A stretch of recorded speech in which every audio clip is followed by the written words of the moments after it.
fortaleza da nossa cidade é você.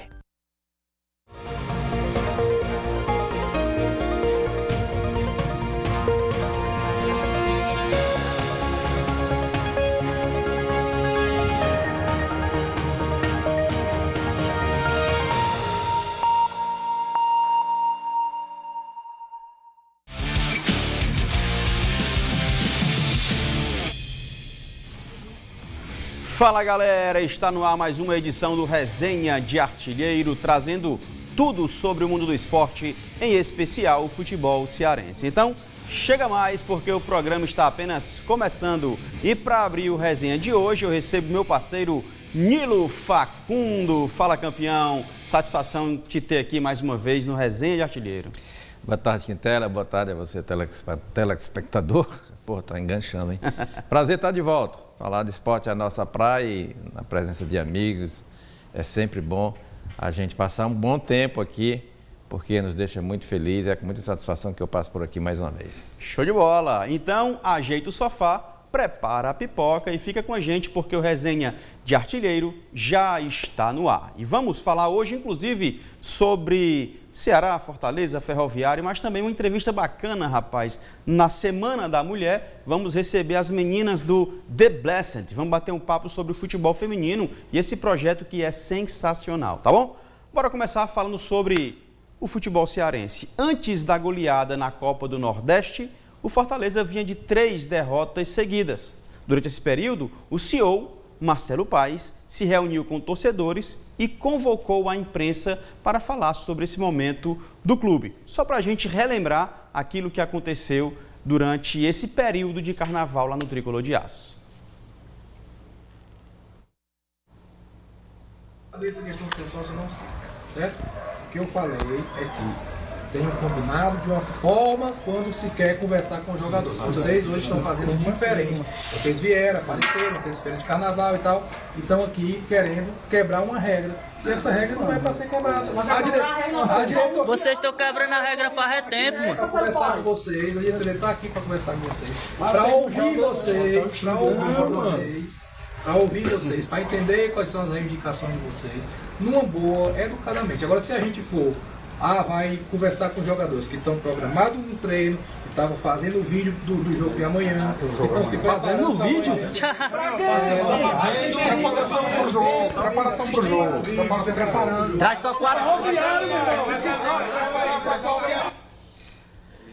Cara, aí é o seguinte, a gente fala da importância do torcedor, obviamente. A torcida do Fortaleza é conhecida mundialmente pela festa que faz na arquibancada, mas tudo tem um limite também, né? Eu penso que esta do CEO, Marcelo Paes, também o Alex Santiago, que estava aí, Marcelo Boeck, que também estava nesse retrato aí, fez bem, cara, em poupar os seus atletas, e é assim que tem que fazer.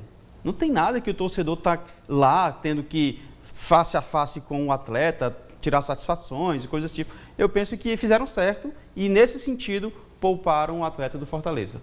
A torcida está correta, no meu entendimento, a torcida está correta em cobrar dos seus dirigentes, dos jogadores. O que está errado é a forma.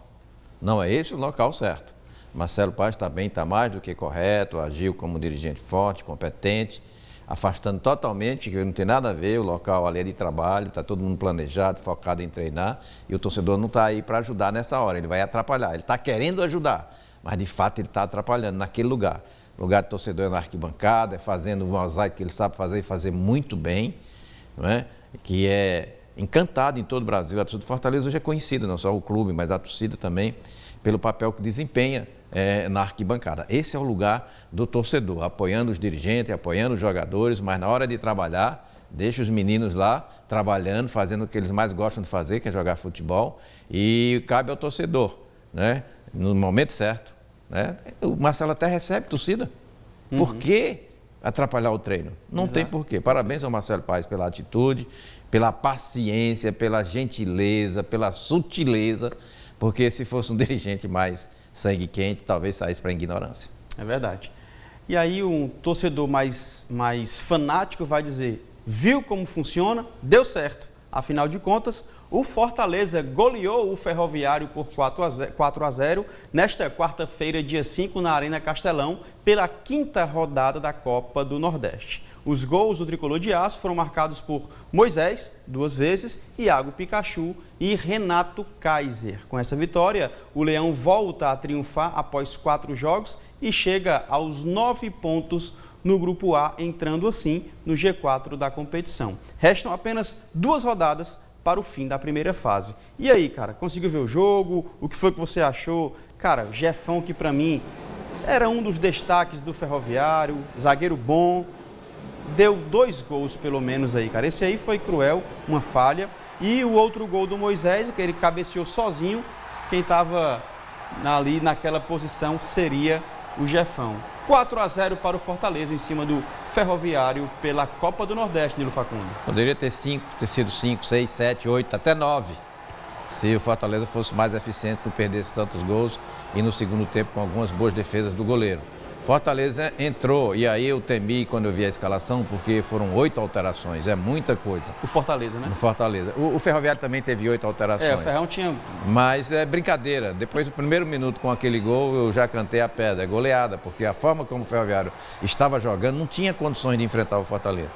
Um campo maior, tecnicamente melhor, e os 220 que entrou o Fortaleza, entrou atrasado o time do Ferroviário. E mesmo assim, na coletiva, o treinador do Ferroviário disse que estava feliz, porque o objetivo era estar na Copa do Nordeste e estava poupando a equipe para ir para a semifinal no sábado. O Fortaleza deu demonstrações de que tecnicamente foi superior e deveria ter sido assim no primeiro jogo, que é abissal a distância técnica de um time para o outro. Agora, quando a bola rola, isso não faz valer somente pela competência individual. O coletivo é que funciona. E ontem o coletivo do Fortaleza funcionou. E o do Ferroviário, pelo fato de ser jogadores reservas que não vem jogando há muito tempo, isso pesou e pesou muito e custou um preço caro para o time do Ferroviário. Segundo o treinador, isso não vai pesar na semifinal, porque era esperada essa derrota. Talvez não dessa maneira. Mas o Fortaleza, o Ferroviário, como a gente diz no linguajar futebolístico, pelou um porco por não ter sido num placar mais elástico. O Moisés fez 2 gols, presença diária, o Lucero, infelizmente, não está bem com a bola não o procura, o Kaiser entrou, fez um gol.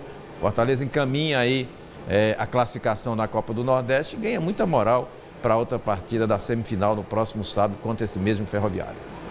É isso, né? A gente lembra que os 2 entraram com alterações, com modificações, mas é abissal, né? Assim, é abismal a distância entre os reservas do Fortaleza para os reservas do Ferroviário. A gente lembra que Alanzinho estava no banco de reserva, é o destaque do Ferroviário na temporada, Ciel estava no banco também.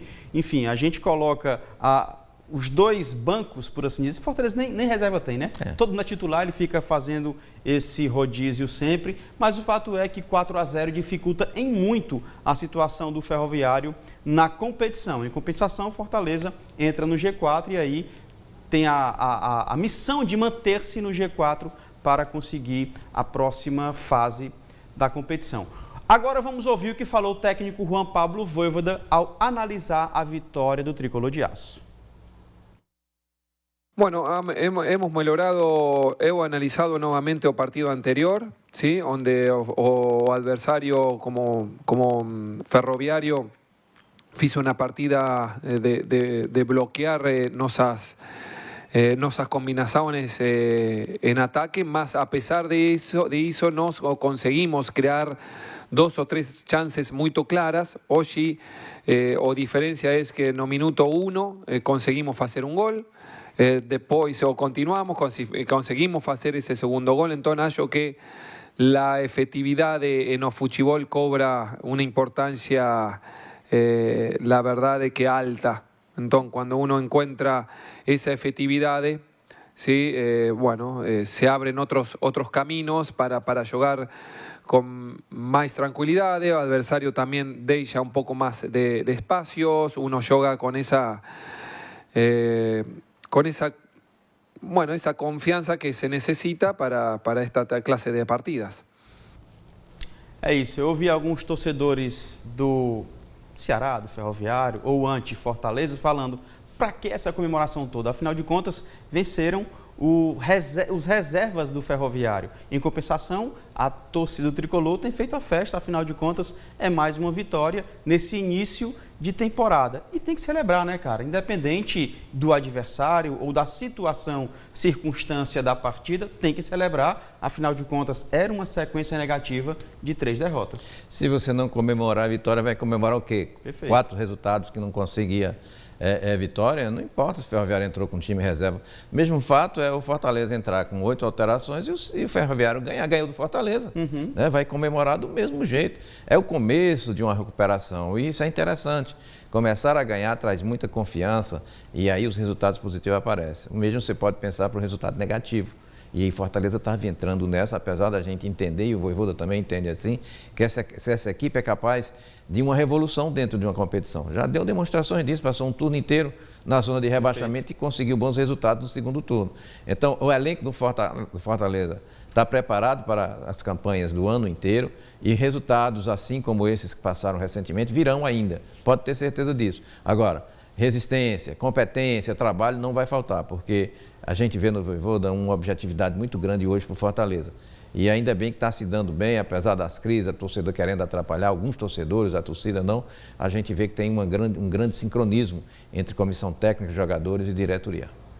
Ok. O técnico do Ferroviário, Thiago Zorro, também falou com a gente sobre essa partida e meio que trouxe um alento para o torcedor coral, dizendo que agora é outra história, afinal de contas, a competição está tudo igual no Campeonato Cearense. Vamos ouvi-lo. Aconteceu o melhor que podia ter acontecido ao Fortaleza e aconteceu o pior que podia ter acontecido, que foi sofrermos um golo no primeiro minuto de jogo. E aos 15 minutos estávamos a perder por 2-0. Portanto, eu acho que isto acaba por mudar muito a história do jogo. Foi um jogo difícil para nós, uma primeira parte muito difícil em alguns momentos, em que o Fortaleza foi claramente superior. Esperávamos já que o Fortaleza fosse superior, portanto é normal que assim seja. E tivemos depois dificuldade em mudar o rumo do jogo. Resultado ao intervalo com 3 golos de diferença e sabíamos que, usando o realismo, seria difícil dar a volta a este resultado. Acabámos por tentar corrigir algumas coisas que não estavam tão bem, fechámos um pouco melhor, sofremos mais um golo. Aqui ou ali podíamos também ter espreitado um golo a nosso favor, não conseguimos, parece-me que o resultado é justo. O português está meio bronzeado, não está não? Bota ele de novo aí, para a gente ver. Ele está conhecendo o sol de Fortaleza legal aí. Não será maquiagem? Ei, Nilo, cara, rapaz, olha, primeiro jogo foi empate, né? Fortaleza e Ferroviário, primeiro jogo da semifinal do Campeonato Cearense, no que pese o Nordeste foi 4-0, mas a gente vai deixar de lado agora o Nordeste, como falou o técnico do Ferroviário. Agora é Campeonato Cearense, cara, dá para entrar de igual para igual com Fortaleza, afinal de contas, uma vitória simples faz com que o Ferroviário passe de fase. Pelo primeiro jogo, a gente pode esperar mais do Ferroviário, quando colocar a equipe principal. Agora, com a motivação que tem o time do Fortaleza e a competência que tem, o Ferroviário terá que contar com competência e sorte. A gente sabe que o goleiro do Ferroviário é bom, mas ele não vai salvar todas, né? Não tem como. Se for medir evolução técnica, sistema tático, o Fortaleza é superior, bem superior. E eu acredito que vai dar Fortaleza, porque da forma que o Ferroviário perdeu e entrando para jogar no próximo sábado para buscar uma vaga, eu não acredito que o Ferroviário vá muito longe, não. Mas futebol acontece surpresas, né? É possível, são 11 contra 11. O Ferroviário pode buscar forças e motivação onde não tem para chegar a uma final, que é o que espera o Zorro, pelo que eu percebi na entrevista dele. Em 2017, aconteceu, né? Falando em Ferroviário, ele chegou por aqui com a camisa do Tubarão da Barra, Hugo do Vale, camisa bonita, rapaz. Aí, João, não é do Ferroviário, não. Calma. Mas parece. É do Inter. É do Inter. Então, já que ele chegou por aqui, ninguém melhor do que ele para conferir com a gente e analisar a classificação do Grupo A da Copa do Nordeste após esta rodada.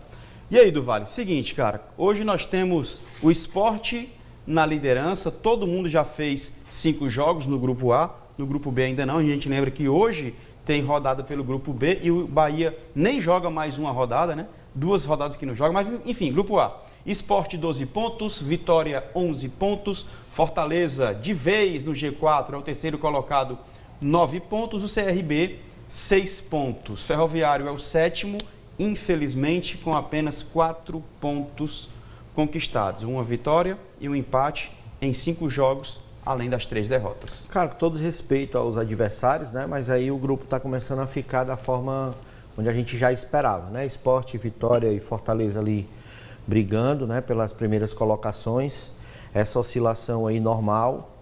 Em relação ao Fortaleza, né? Fortaleza entrando de vez aí no G4, é uma equipe que a gente sabe que além de defender o título atual, né? Busca pelo tetracampeonato da Copa do Nordeste, mostrou ontem realmente ali, né, como vem para a temporada. É um Fortaleza que está muito mais apegado a 2024 do que a 2025, porque enfrentou dificuldades para implementar o jogo de 2025. Né? A chegada do Paulo Fernandes é um jogador diferenciado, é um jogador que exige do Fortaleza um jogo individual, que é bem complicado hoje, o Fortaleza que joga coletivo. Fortaleza que também não consegue suprir a necessidade da substituição do Hércules, que é um jogador que dava sustentação tanto na defesa quanto no ataque. Então ontem o Fortaleza entrou como se for ainda 2024, né? Um time muito mais compacto, um time muito mais força, um time que atua muito mais na primeira linha com muita força, saindo no contra-ataque, não desperdiçando quando o adversário erra, né? Então eu acredito que de uma vez por todas, acho que o Vojvoda se convenceu, né? Que para implementar um Fortaleza de 2025 diferente em um outro momento. Um momento onde a competitividade ainda possa não influenciar tanto dentro de uma competição. Afinal de contas, primeira partida já das semifinais do Campeonato Cearense, o Fortaleza sentiu o impacto do Ferroviário. Ontem, pela Copa do Nordeste, já foi diferente, como eu acredito que vai acontecer na segunda partida. Não estou afirmando que o Fortaleza vai ganhar, até porque o Ferroviário entrou com alguns jogadores que são considerados reservas. Não sei se os titulares trariam uma maior dificuldade para o jogo do Fortaleza, porque o Fortaleza entrou muito convicto, muito certo do que queria dentro da partida, né? Mas vamos esperar, né? O jogo já é no sábado agora, né? Agora no Presidente Vargas, todo mundo queria jogar no Castelão, vamos jogar todo mundo no Presidente Vargas. É verdade. Contra a vontade de todos. Mas bom para o torcedor, né? Na minha opinião, a melhor praça esportiva que tem para acompanhar futebol. Ali tradicional, PVzinho de açúcar, ali próximo da pracinha da Gentilândia, bom demais. E que a gente tem aí bons jogos. Tá aqui, aproveitando a fala do Hugo do Vale, o próximo jogo do Fortaleza e do Ferroviário estarão pela terceira vez em uma semana, né? Acho que é. Terceira vez em uma semana, no dia 8, no caso, no sábado, 16h30. Agora lembrei do aniversário do meu pai. Olha aí. Rapaz, 5 de março, lembrei agora. Mas enfim. E no foi sábado. Ontem, né? Foi ontem. 16h30 no Presidente Vargas, né, cara? Não será mais na Arena Castelão. Ok. O jogo foi domingo? Não, foi sábado também. Não, eu digo, foi sábado passado? Foi. Sábado, quarta e sábado. Em uma semana esses 3 jogos. E Fortaleza venceu um, empatou outra. Ferroviário precisando aí vencer. Agora, cara, tá aqui. Esse aqui foi a matéria que nós vimos, porque as 2 partidas que seriam na Arena Castelão, por conta de o governo federal, aliás, o governo estadual decretou de que teria que ter 66 horas de intervalo de um jogo para o outro na Arena Castelão. E aí o Fortaleza disse que não abria mão, porque tinha direito. O Ceará também é o mandante pela melhor campanha na primeira fase. Enfim, ontem foi decidido que seria no estádio Presidente Vargas. Hoje, a federação, no finalzinho da tarde, na verdade, a Federação Cearense de Futebol avisou que seria no PV. Só que hoje o Ceará lançou uma nota dizendo que não foi avisado, que não está sabendo disso. Enfim, ainda existe um imbróglio aí, cara. Para mim, seria no Castelão. Ontem à tarde e noite, PV. Agora já não sei mais, porque o Ceará disse que não foi notificado. Foi quase noite e manhã, viu, João? Noite e manhã, foi tardão, né? Foi mais da tarde da noite, né, Nilo? Torno de meia-noite para cima. Estava todo mundo reunido, preocupado com isso. Agora é o seguinte, olha, o estádio Castelão é do Estado. E é cedido para os clubes. Como o Ceará e Fortaleza, que o Estado está querendo cuidar do gramado do estádio, para deixar o palco pronto para eles jogarem. Então não tem por que ter essa futrica de ter conquistado o mando de campo e não abrir mão para jogar no PV, porque é um estádio que comporta esse tipo de jogo. Nilo, e eles serão prejudicados daqui a pouco. Campeonato Série A, irmão. Libertadores. Como é que a Conmebol faz? Ajeita o gramado que eu não vou para aí. Todo mundo tem que correr atrás. Só porque a federação não querem atender, só porque é o governo do estado. Eu não vejo sentido essa discussão, sabe? Eu não vejo sentido. Aliás, a maioria dos jogos do Campeonato Cearense poderiam muito bem ser disputados no PV. A maioria sim. Até Série A, eu acho. Porque comporta alguns jogos, dependendo da Copa do Nordeste. A questão é o sócio, né? Mas a maioria varia. E o motivo é claro, é justo.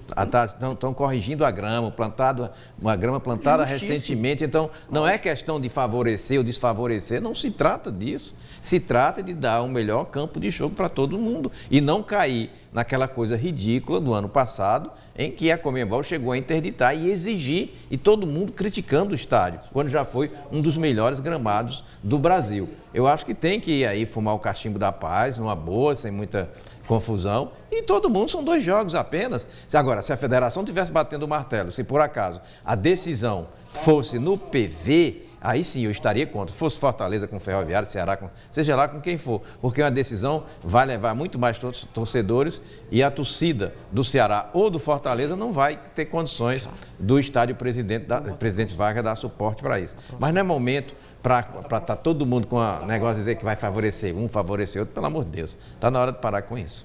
Tá bom. João, inclusive, só para complementar, claro, me permita, a gente está falando sobre a utilização da Arena Castelão em momentos mais decisivos. Não que o Campeonato Cearense não seja e não mereça, né? São 2 semifinais aí, inclusive de nível altíssimo tecnicamente e taticamente. Mas Copa do Nordeste, por exemplo, já vai afunilar. Já vão precisar que essas equipes utilizem a Arena Castelão. Ceará e Fortaleza estão se encaminhando para se classificar. Vai que o Ferroviário também. Aí precisa um clássico contra o Sport, um clássico contra o Bahia, um clássico contra o Vitória, né, de Copa do Nordeste, que a gente precisa de público, precisa de um palco melhor contra os adversários de fora. Né? Então tem que ter esse entendimento. A gente sabe que tem um regulamento, né, Nino? O regulamento, realmente, o Ceará vai em cima desse regulamento, porque pelos moldes do campeonato, o Ceará é para jogar no Castelão mesmo. Sim. Isso é fato. Sim. Né? Porque conquistou isso, né? Pela quantidade de pontos, dava o direito de jogar na Arena Castelão. Reclamar através de um regulamento, ok, mas existe um entendimento, existe um bom senso. Como o Nilo falou, um cachimbo da paz tem que ser fumado aí para poder a gente ter um entendimento entre as equipes e principalmente para o campo de jogo, né? Lógico. Que é o que mais precisa de cuidados. Beleza.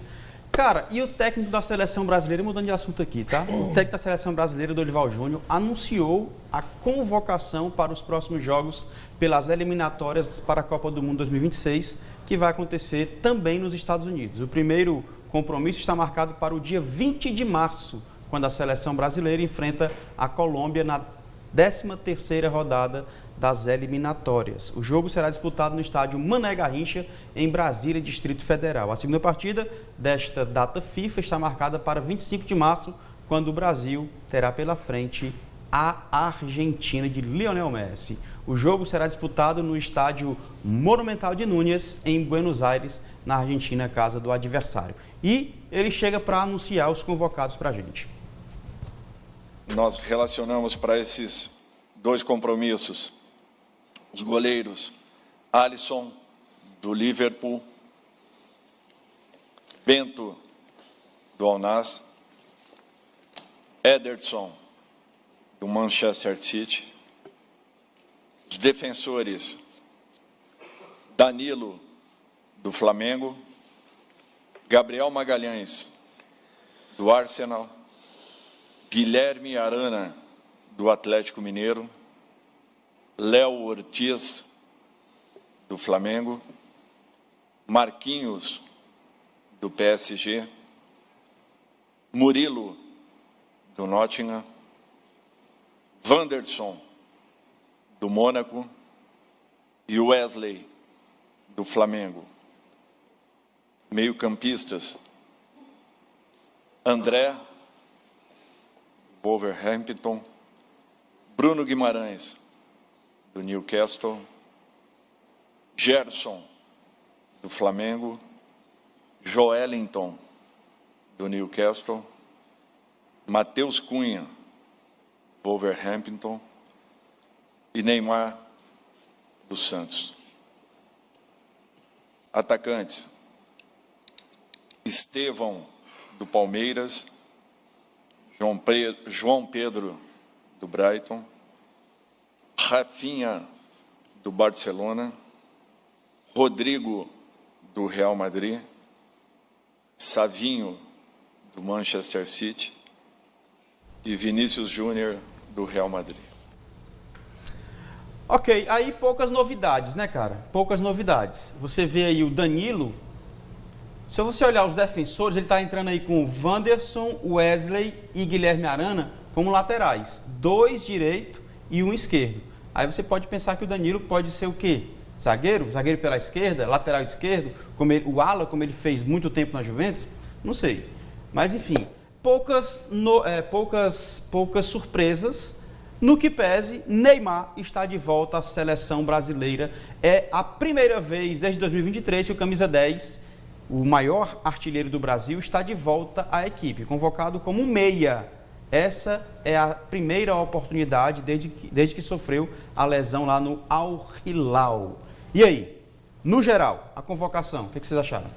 Na verdade, aí a lesão dele não foi no Al Hilal, não, foi na seleção brasileira mesmo. Foi na seleção, né? É verdade. Foi em 2023, acho que foi aquele jogo. Jogando pela seleção. Né? Jogando pela seleção. Cara, aí é o seguinte, pra ser bem sincero... Goleiro ok? Goleiros ok. Assim, são poucos aí que eu contestaria, né? Que seria o Matheus Cunha, o Joelinton. Cara, eu não me lembro do Matheus Cunha, bicho. Matheus Cunha, primeiro é centroavante. É aquele 9, não. É aquele, ele. Pra mim, tem certeza? Então, pra mim, ele é atacante. Não é que jogou a Olimpíada? Na verdade, ele foi recuado lá no time que ele joga, que é o Wolverhampton também, né? E aí ele atua hoje como o Neymar. O Neymar não era atacante? Era. Hoje o Neymar está sendo escalado como um meia, né? Então, assim, acho que o Matheus Cunha, o Joelinton, o André... Eu acho que para mim, por exemplo, tem jogadores, inclusive no Brasil, que poderia ter sido chamado. O Marlon Freitas, por exemplo, é um jogador que eu senti falta aí da convocação dele. E não é por ser patriota demais ou bairrista demais para querer o Marlon Freitas. Foi o cara que esteve à frente do time do Botafogo, jogou muita bola, como primeiro volante, como segundo volante, um cara que participou de campeonato da América, que foi Libertadores, participou do Mundial, jogou muito bem, campeão brasileiro. Né? Então, acho que, para mim, aí os únicos contestáveis mesmo seriam o Joelinton e o Matheus Cunha e o André. Com os goleiros, eu acho que pelo desempenho das últimas partidas, o Ederson e o Alisson, ok, ser chamados, mas eu já fazia uma renovação. Até porque, para mim, o meu goleiro titular seria o Bento mesmo. E o Bento é o mais novo de todos eles, é um cara que já... Não é nem por ser novo, João, é porque assim... Eu digo para renovação, né? E a implementação de jogo também da seleção brasileira. Tanto o Ederson como o Alisson, participantes de Copa do Mundo, né, já chegou na seleção e tem aquele desgaste em relação à seleção, não demonstram o mesmo futebol que atuam o Alisson no Liverpool e o Ederson no Manchester City. O Bento não é um cara regular. Inclusive o Bento está se colocando como se fosse o Tafarel. Lembra que o Tafarel em clube ele não jogava tão bem, mas na seleção brasileira ele parecia que era outro, né? E fazia grandes jogos. Mas eu acho que é mais ou menos isso e eu continuo com a minha teoria. Na seleção brasileira, assim como na maioria dos times, eu não jogo com lateral. Seria com alas e com 3 zagueiros. No caso aí, para mim, Léo Ortiz, Marquinhos e Gabriel Magalhães fariam a linha defensiva da seleção brasileira. Eu defenderia a escalação de cara do Wesley. O Wesley também está jogando muito, que o negócio de Danilo. Danilo foi convocado, joga no meio e foi convocado para ser lateral. Porque eu acho que Danilo, é estranho. Tá estranho aí. Porque o Danilo direito vai ele não zagueiro, vai. Direito ele não vai. Porque tem dois laterais direitos. Ou é zagueiro, ou vai ser um ala pela esquerda, porque ele só chamou um lateral esquerdo, que foi o Guilherme Arana. Então... Agora, eu sinto falta aqui do Luiz Henrique. Um cara que jogou bem, que vestiu a camisa, não sentiu muito peso. Verdade, é um cara que agora foi para um clube que não tem visibilidade, né? Preferiu ganhar dinheiro, ao invés de investir, não sei, também deve estar rico, talvez, né? De novo, né? Porque já tinha saído por uma grana boa, viu? É um cara que podia fazer a diferença aí no ataque, era mais uma opção, verdade, né? Cara. Porque eu imagino, Luiz Henrique, O Estevão também está nessa mesma linha. Neymar, Rafinha. Poxa vida, quebra qualquer raciocínio de futebol. Verdade. E até me corrigindo aqui, já que o Nilo falou, João Pedro também, entre o Luiz Henrique e o João Pedro. Cara, Luiz Henrique, verdade. Nada contra o João Pedro. Não dá para entender. Mas é assim, o único suspense que eu tenho quando se convoca para a seleção brasileira é o mesmo que eu tenho na convicção de quem vai ser o time titular do Fortaleza. A gente nunca sabe. Então aqui pode aparecer de tudo. Tá bom. A gente vai para um rápido intervalo e já voltamos com muito mais informação para você. Vamos falar de Ceará, semifinal do Campeonato Cearense. Teremos uma entrevista com a turma do The Blessed. É rapidinho, nós voltamos já. Somos uma cidade em movimento. Cidade pulsante, intensa na sua energia, na sua alegria e na força transformadora do seu povo. Fortaleza do Ceará, do Nordeste e do Brasil. Caminhos abertos para o futuro que vamos seguir juntos. Somos a casa dessa transformação. Somos a evolução para os novos tempos. Uma nova Câmara de Fortaleza, focada na inovação, na inclusão e na sustentabilidade. A base para um crescimento equilibrado e com mais qualidade de vida para todos. Somos casa de portas abertas para o futuro. Para a construção de uma Câmara cada vez mais próxima dos fortalezenses. E essa é a marca desse novo tempo, a marca de uma nova Câmara. O forte é a força, a casa, a Câmara. Releitura do elemento de destaque do brasão da cidade. Traz a simbologia da fortaleza do Forte de Nossa Senhora, nossa origem. Uma marca para o presente e o nosso futuro. Fortaleza evolui. A Câmara de Fortaleza também.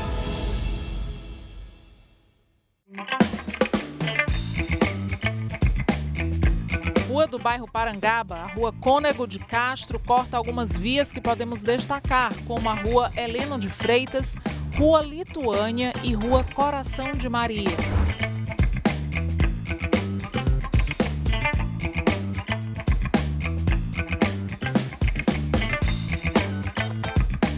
O patrono da rua nasceu em 1785, filho do capitão-mor Antônio José da Silva Castro e Francisca Domingos Castro. Cônego de Castro nasceu em Sobral, no interior do estado do Ceará, se tornou sacerdote, veio para Fortaleza, capital cearense, e aqui foi capelão. Se envolveu também bastante na vida pública, na vida política. Aqui fez amizade com o governador, passou a trabalhar na política. Havia em Fortaleza umas reuniões chamadas de outeiros. Ali a sociedade, a nata da política, principalmente, se reunia constantemente. E ele, então, passou a participar desses encontros e acabou se tornando político, né? Na época da fuzilamento de alguns cearenses ali no passeio público, ele foi confessor de um dos que iam ser fuzilados, né? Depois transformou-se em deputado estadual, por 3 ou 4 gestões como deputado, acabou sendo perseguido pela posição de afinidade com o governador de então, né? E políticos mais fortes procuraram prendê-lo, e o prenderam. Mas o governador insistiu e o libertou. E ele, então, decidiu abandonar a política e faleceu em Parangaba, completamente dedicado ao sacerdócio.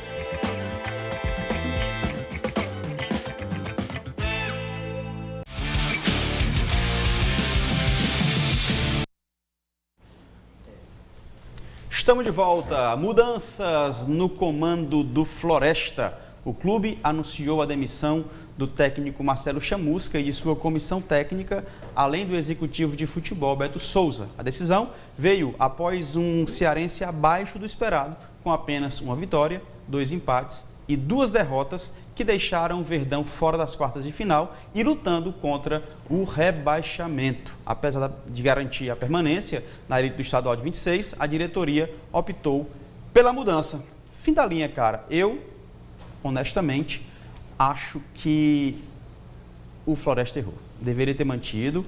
Afinal de contas, ele já vinha com esse trabalho de pré-temporada, no início da temporada, chegando na Série C. Com este cara no comando, para mim, seria excelente para o Floresta, mas a gente não sabe os bastidores e a cabeça da diretoria do Floresta. Cara, eu concordo contigo, né? Um cenário hoje de um time de Série C ter o Marcelo Chamusca, perfeito, né? À frente da equipe, com o conhecimento que ele tem, os acessos que ele tem, né? E também todas as campanhas que ele já fez, não só na Série C, mas na Série B, por exemplo, com o Ceará, quando subiu o Ceará para a Série A, né? Dentre outras campanhas impressionantes. O que dizer da campanha do Marcelo Chamusca com o Guarani, né? Que inclusive fez ali, reverteu placares assim, quase que impossíveis, né? Mas algo interno, né? O que a gente sabe é que não era de desejo do treinador sair, era continuar o trabalho. Até porque o Marcelo Chamusca tem assim, uma admiração grande pelo povo cearense, né? Pelo futebol cearense. Agora, de fato, o campeonato cearense ficou bem abaixo. Isso aí também a gente não pode deixar de falar. É um campeonato onde a gente esperou que o Floresta tivesse agora, nas semifinais, mas acabou ficando de fora. Né? Isso aí é um fato. Ou pelo menos nas quartas, né? Porque tinha muitas equipes boas, né? Mas, de fato, pode ser um argumento, mas eu acho que maior do que o currículo do Marcelo Chamusca. Em competições de série de acesso, acho que fariam que ele ficasse e o Floresta não só ficasse na Série C, mas me arrisco a ser um dos postulantes aí, quem sabe, a Série B do Campeonato Brasileiro de 2026. Tá bom. Bora voltar para a Copa do Nordeste? Afinal de contas, hoje tem jogão, cara. Hoje é quinta-feira e o Ceará recebe a América de Natal às 19 horas no estádio Presidente Vargas. O Vovô quer somar pontos para entrar no G4 e tomar o lugar do time potiguar na tabela. Isso é interessante, Niro, porque o Ceará, em vencendo, ocupa a posição do América e aí pode brigar, pode sonhar nesse G4 aí e buscar uma classificação.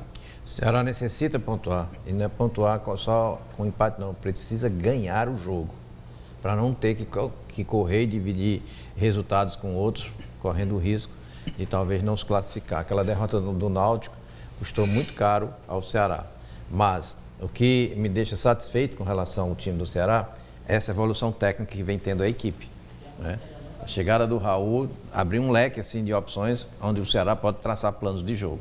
Agora o Léo Condé tem que entender isso, porque dependendo dos adversários, ele pode mudar o sistema tático dele para poder surpreender o adversário. Agora, jogo como esse do América é para entrar concentradíssimo, porque esses adversários que estão em baixa, o América já está em baixa há uns 4 anos, né? E vem com contratações, treinador novo, não pode vacilar. Jogando em casa tem que fazer valer a sua supremacia técnica, a gente já sabe que é bem melhor do que o América. Agora, só entender isso não justifica, tem que ir para cima, fazer valer o mando de campo, o apoio da torcida, conquistar os pontos. Se vencer conversando, jogando bem, ótimo, se não, o importante é que conquiste o resultado. O Léo Condé ainda procura agora, com a chegada do Pedro Raul, uma forma de encontrar uma equipe ideal. Mas é claro que hoje não existe mais 11 titulares. São 14, 15, oxalá 16 para quem tem um elenco à altura. Eu espero de fato hoje o Ceará se encontrar, né? E encantar cada vez mais a gente que tinha uma desconfiança no começo do ano com relação à definição de equipe. Aos poucos o Ceará vai se ajustando e o América hoje que se cuide, porque o Mozão vai para cima. E eu estarei lá. Hoje, como meu amigo Filipeta. Não pode não, ele tá meio coisado agora. Não dorme mais à noite. Não dorme mais. Não, é só balançando. Aí vai eu e o Márcio hoje. Ele disse que ia comigo, o Márcio. Mas e aí, Hugo do Vale? Tem seca pimenteira, não? Cara, bem observado, né? A gente falava aqui sobre a equipe do Ceará de evolução, né? A equipe do Ceará, inclusive, sobre o elenco que vem formando, né? As contratações que foram feitas, algumas não vêm correspondendo, mas muito poucas. As que chegaram estão rendendo, né? O Ceará que jogou sem 2 jogadores importantíssimos dentro do seu esquema, que é o Richardson e o Pedro Henrique.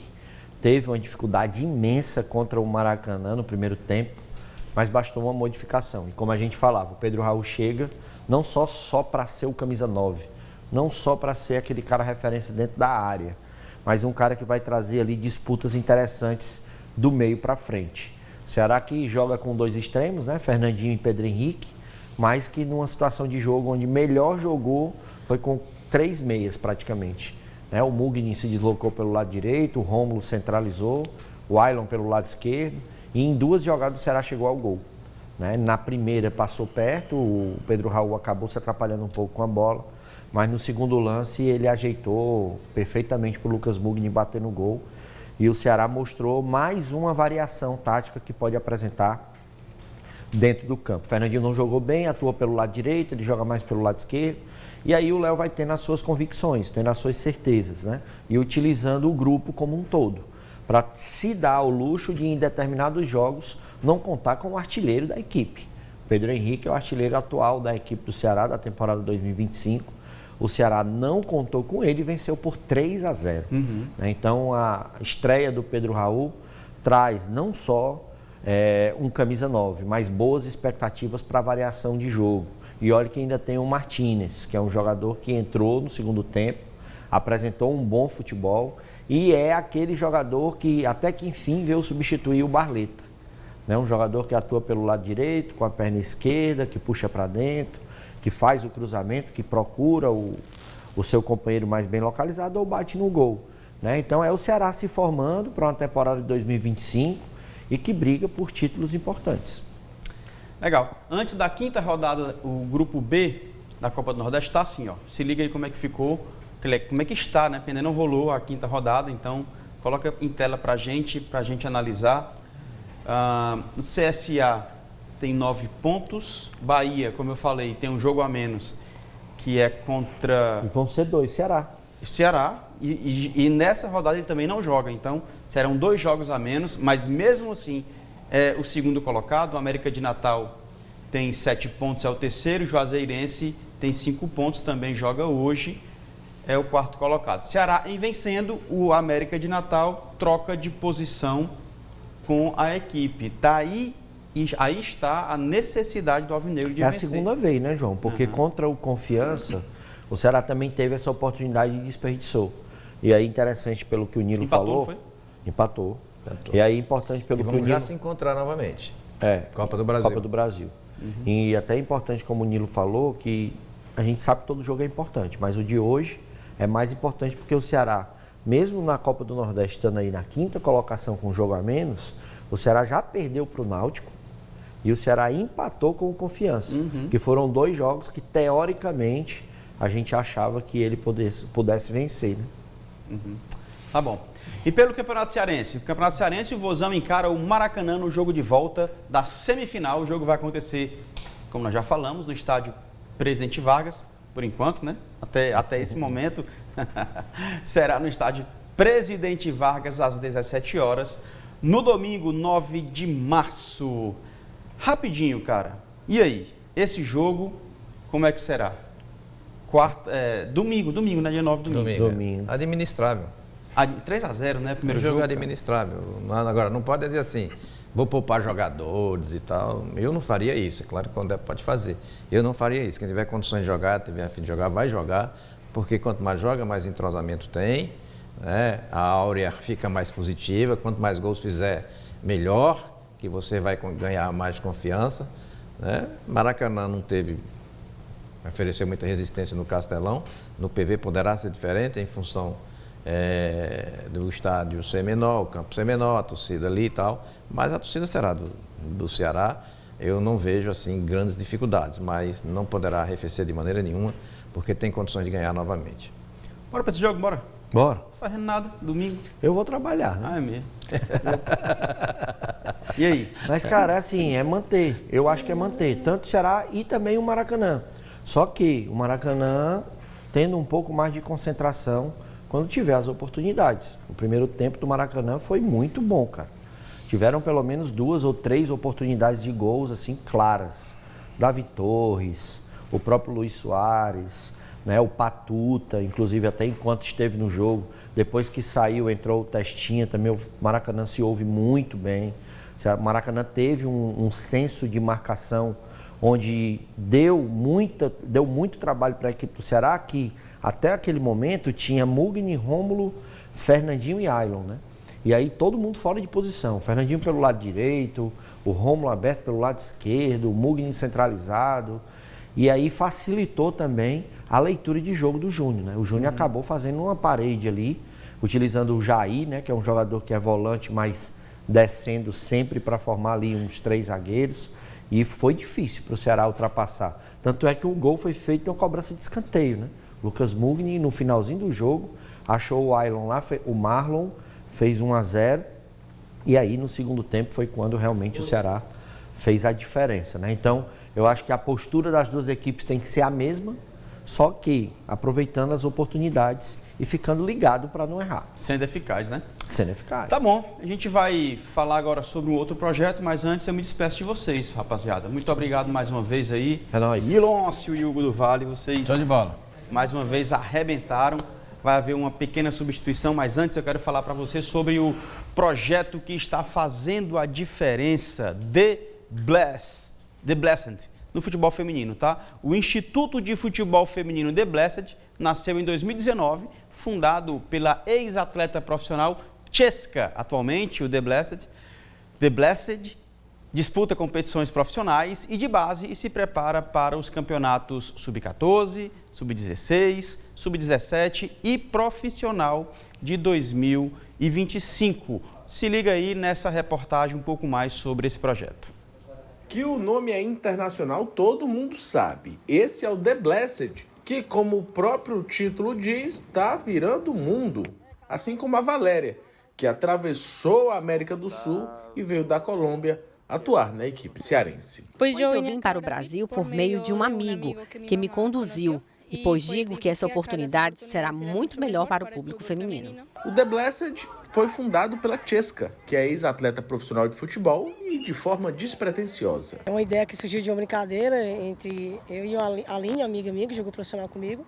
E aí a gente começou a brincar, não, vamos levar mais além. Do além a gente começou a jogar campeonatos amadores e agora em 2024 a gente se profissionalizou, né, entre aspas ali, com filiação à Federação Cearense, e agora a gente está jogando os campeonatos estaduais. De um tempo para cá, o time cresceu e foi criando outras categorias. Entre elas, a Sub-17, onde atua a Iana, de apenas 13. É mole.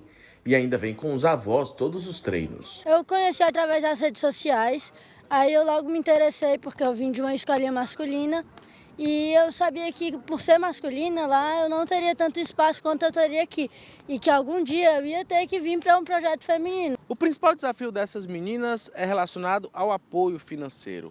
É muito complicado de se conseguir patrocínio para bancar as viagens e os compromissos que tem em jogos oficiais. Mesmo assim, elas são determinadas e conseguem, pouco a pouco, conquistar os seus sonhos. Dávila e Lissandra. As duas são grandes atletas e foram convidadas para fazer um teste no Corinthians. Olha aí mais um resultado. A expectativa tá boa, né? E se Deus quiser, nós vai chegar lá e vai fazer o que a gente sabe. Eu sempre quis muito jogar no Corinthians. É um time massa aqui do Brasil. Eu estou muito feliz por ter esse momento de fazer uma seletiva e poder estar junto com elas. O sonho da Cesca é alto, mas popularizar o futebol feminino é o principal deles. O primeiro desafio é a falta de apoio, né? Porque a gente olha o horário que a gente tem, 2 da tarde, um horário que tem que ter amor para estar aqui. E a gente abraça isso como uma oportunidade. Hoje você tem meninas que têm portas abertas lá para ir para outros clubes e a gente está nesse momento de oportunizar. Hoje a gente está jogando no Campeonato Cearense, amanhã a gente está jogando com elas, depois contra elas. A gente quer que a ideia é que elas vá mais além, não se prenda só no The Blessed. A gente está aqui para oportunizar e crescer como equipe também. Ok, assim nós recebemos em nosso estúdio 2 feras atletas aqui com a gente, a Yasmin, acertei? Acertou. E a Mari. Mari Clark. Mari Clark. Boa tarde. Boa tarde, pessoal. Boa tarde. Satisfação recebê-los aqui no Resenha de recebê-las aqui no Resenha de Artilheiro. É com muita alegria que a gente apresenta esse projeto, mas também traz vocês para falar sobre a experiência de serem atletas, a experiência de, em um mundo difícil, futebol para os homens ou para as mulheres, porque os homens querem dominar e vocês aí estão fazendo bonito um trabalho sensacional. Então, falem para a gente. O que é, de fato, The Blessed e qual a importância desse projeto para vocês? É um projeto feminino, né, criado ali. Aqui tem poucos projetos femininos, então foi muito importante essa criação, né, no meio de tantos projetos masculinos, tantas escolinhas. É muito importante, né, ter ali. E o objetivo, né, é levar essas meninas a realizarem seus sonhos, a ter essas oportunidades, né, que muitas vezes a gente não tem, né, quando, por exemplo, a gente começa ali com o masculino, entrando em escolinhas, e uma hora a gente precisa chegar a um time feminino. Então, o projeto está sempre acolhendo meninas para a gente poder jogar, abrir portas para novas meninas. Você falou um negócio interessante. Geralmente, a menina começa jogando com os meninos, né?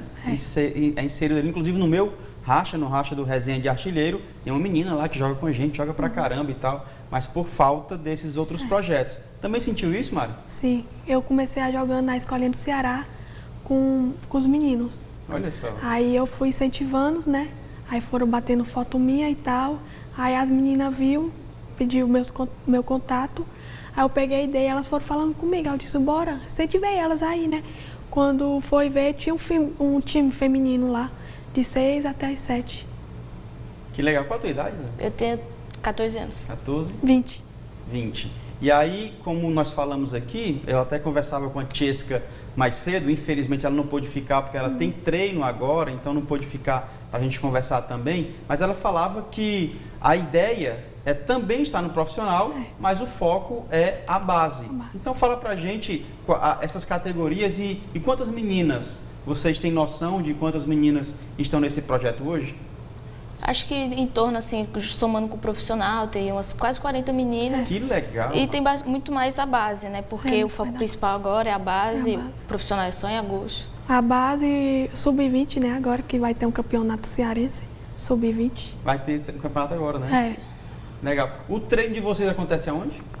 Aqui na Messejana. Ali na Messejana, nas areninhas ali. A gente não tem um local definido, mas é por essa região ali. Legal. Qual é a tua função? Qual é a tua posição? Eu sou zagueira. Zagueira e... Zagueira. Zagueira também, olha só. Alguém faz gol nesse time aí? Só faz tirar gol mesmo. Só defende. Só defende. Às vezes que escanteio, né? Uma que vez acontece, perdida. a vez perdida. Me diz aí, e a Tcheska é a técnica, né, a idealizadora, fundadora desse projeto, mas fora ela, professores ali, como é que estão? Como é que está essa estrutura para vocês? A gente tem ali pessoas que nos apoiam, mas é sempre mais a Tcheska que está ali presente, né? Fazendo tudo, realizando treino, falando sobre os jogos com a gente, né? Aí a gente tem algumas pessoas da comissão, né? A Tchesquinha, a dona Janete, são as pessoas ali da enfermagem que nos ajudam, mas à frente mesmo é ali a Tcheska, que está ali treinando a gente, está sempre com a gente. Uhum.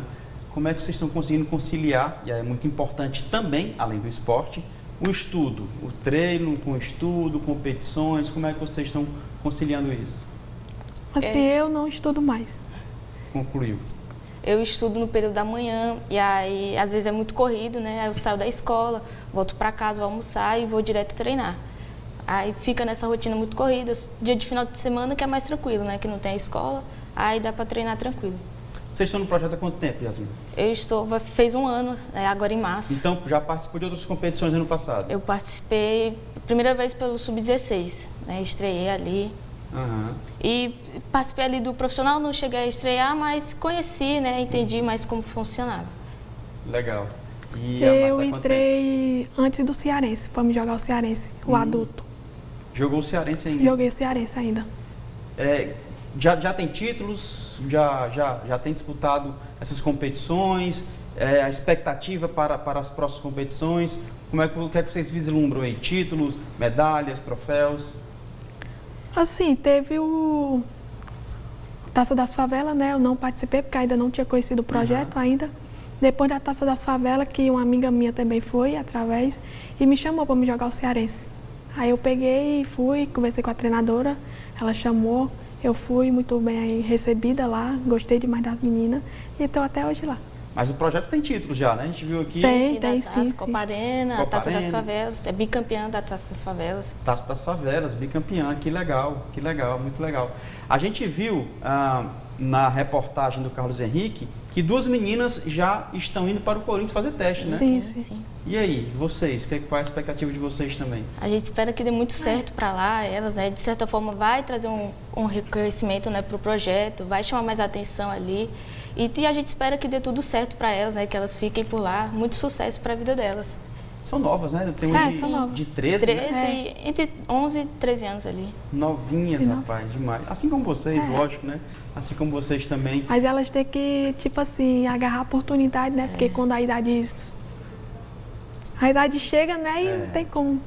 Tem que aproveitar. Tem que aproveitar. Esse é o momento, né? Esse é o momento. O momento delas é esse. Estão indo para lá, então tem que fazer bonito. Agora sim, tem outras cearenses que eu acompanho, inclusive, que já foram para lá, para o Corinthians, inclusive, e ficaram, se houveram bem, chegaram à seleção, inclusive, já foram para o Corinthians, para o Palmeiras também, para o Internacional. Então, assim, eu acredito muito nesse projeto, acredito muito no trabalho que a Tchesca tem feito e também em vocês, tá? Vocês podem chegar muito longe, eu tenho certeza disso. Basta, como você falou, querer agarrar todas essas oportunidades e eu acredito que com o trabalho que vocês têm feito é assim que vai acontecer. Queria que vocês finalizassem deixando alguma mensagem para quem está acompanhando, que gosta de futebol, que tem as mesmas dificuldades, que percebe os obstáculos nessa caminhada de desejo de ser atleta profissional, mas vocês estão trilhando isso também, estão avançando. Então deixem uma mensagem aí, primeiro Yasmin, para aquelas garotas que desejam também se tornar profissionais. Vocês não são ainda, né, mas estão nesse caminho, então deixa uma palavra, uma mensagem para essas garotas também. E convida também para o projeto, é muito legal. Né?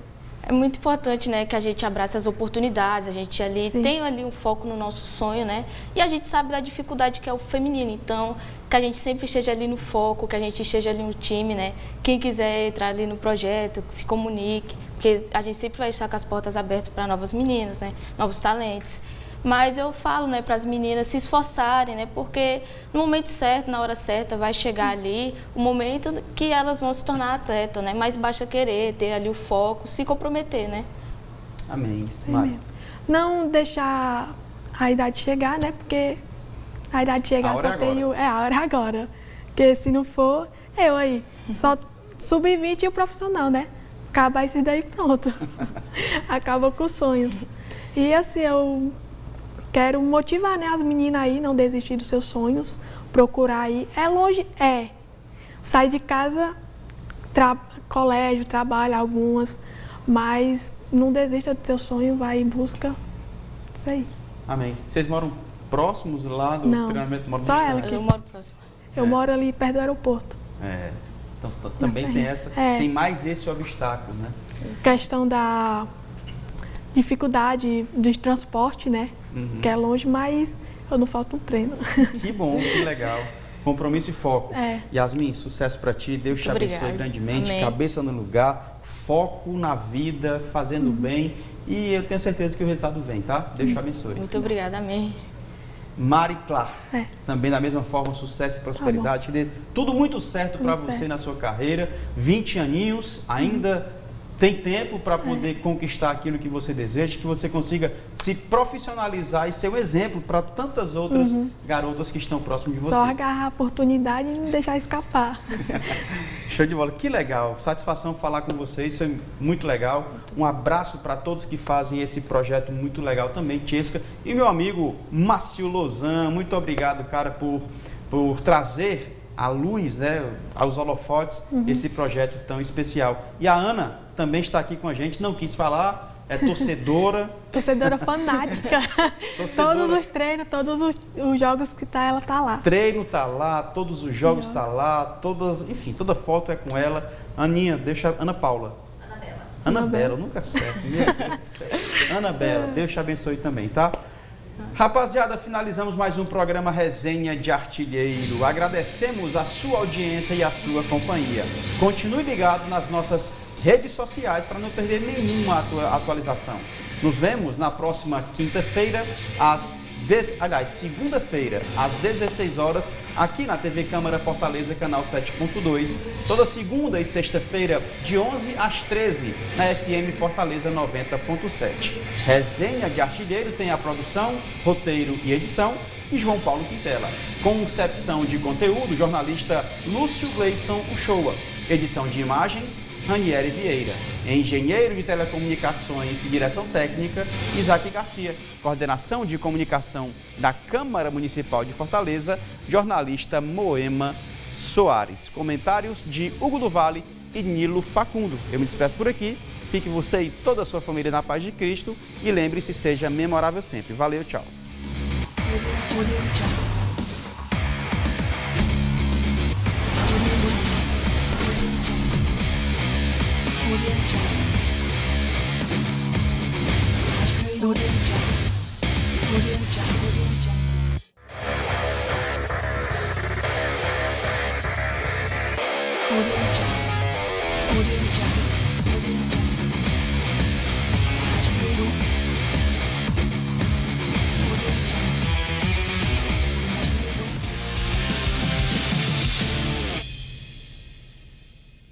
TV Câmara Fortaleza. A fortaleza da nossa cidade é você.